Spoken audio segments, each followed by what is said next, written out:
Comment rompre son contrat de travail au tort de l'employeur si celui-ci commet une faute suffisamment grave?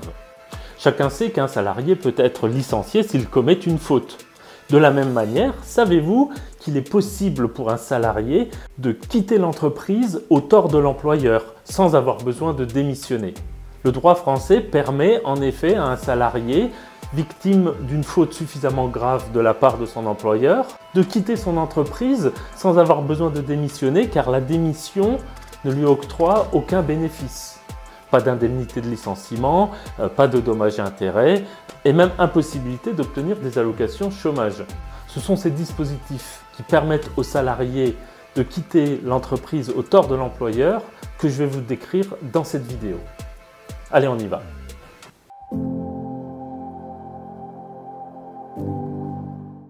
Il existe deux moyens de rompre son contrat de travail au tort de l'employeur. La résiliation judiciaire du contrat de travail et la prise d'acte. Dans ces deux cas, vous pouvez vous retrouver libéré de votre contrat de travail avec en plus des indemnités de licenciement et des dommages et intérêts que l'employeur vous devra si le juge reconnaît le non-respect par votre employeur de votre contrat de travail.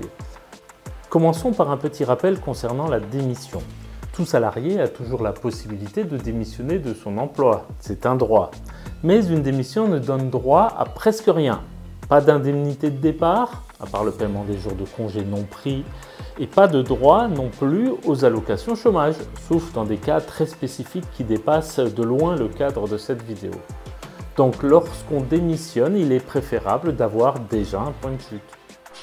Une autre possibilité de départ volontaire est la rupture conventionnelle.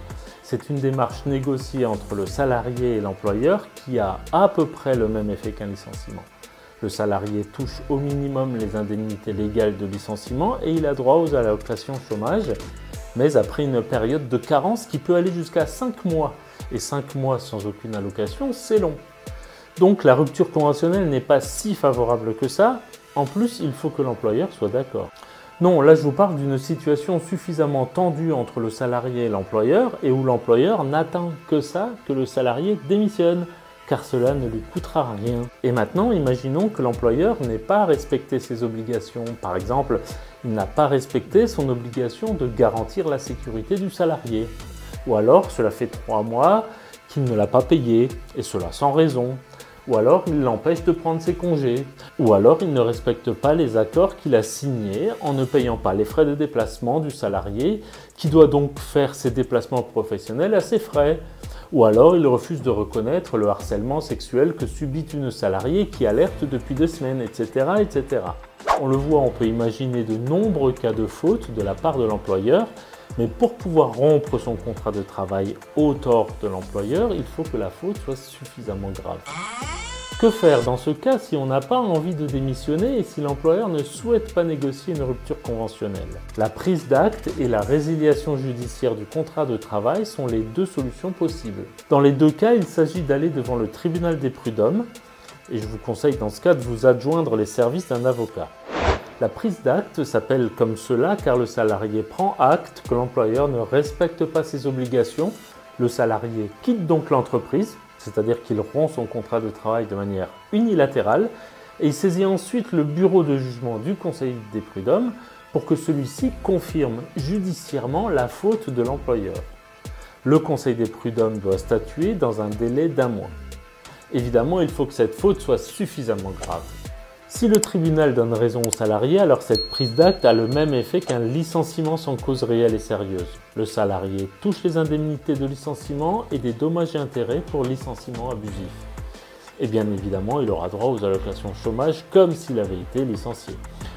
En revanche, si le tribunal ne donne pas raison au salarié parce que la faute de l'employeur n'est pas assez grave ou s'il ne reconnaît pas de faute à l'employeur, alors cette prise d'acte a valeur de démission.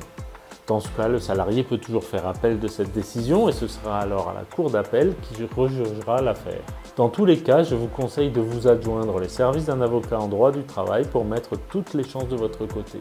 Dans le cas de la prise d'acte, on se retrouve donc dans tous les cas hors de l'entreprise. Et le problème, c'est qu'il est possible que le tribunal ne reconnaisse pas la faute de l'employeur. Mais cette procédure peut tout de même être intéressante car parfois certains salariés sont tellement à bout qu'ils ne peuvent plus rester dans l'entreprise sans risquer de graves problèmes de santé.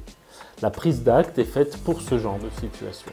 Petit aparté, avant de vous expliquer la deuxième possibilité que vous avez pour rompre votre contrat de travail au tort de l'employeur, je vous invite à mettre dans les commentaires l'expérience que vous avez vis-à-vis de ce genre de situation. Connaissez-vous quelqu'un qui a déjà vécu une telle situation? Votre commentaire sera utile à tous nos spectateurs. Et si cette vidéo vous semble utile, n'hésitez pas à mettre un pouce bleu. Pour éviter la situation difficile où on se retrouve sans travail et sans chômage, il existe une autre procédure. C'est la résiliation judiciaire du contrat de travail. Dans ce cas, le salarié qui reproche des fautes graves à son employeur ne commence pas par rompre son contrat de travail de manière unilatérale, comme dans le cas de la prise d'acte. Mais il commence par saisir le Conseil des prud'hommes en lui demandant de rompre son contrat de travail au tort de l'employeur. Le Conseil des prud'hommes jugera si l'employeur a réellement commis des fautes suffisamment graves. Et dans ce cas, c'est le juge qui décide de la résiliation du contrat de travail avec le paiement du préavis qui n'est pas effectué par le salarié, les indemnités d'un licenciement sans cause réelle et sérieuse et les dommages et intérêts d'un licenciement abusif. Sans oublier que le salarié aura droit aux allocations de chômage comme s'il avait été licencié.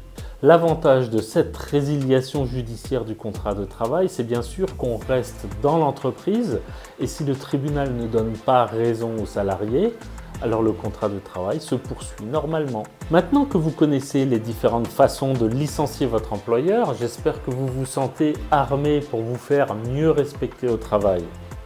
Rappelez-vous qu'un homme averti en vaut deux. Et ça marche aussi pour les femmes.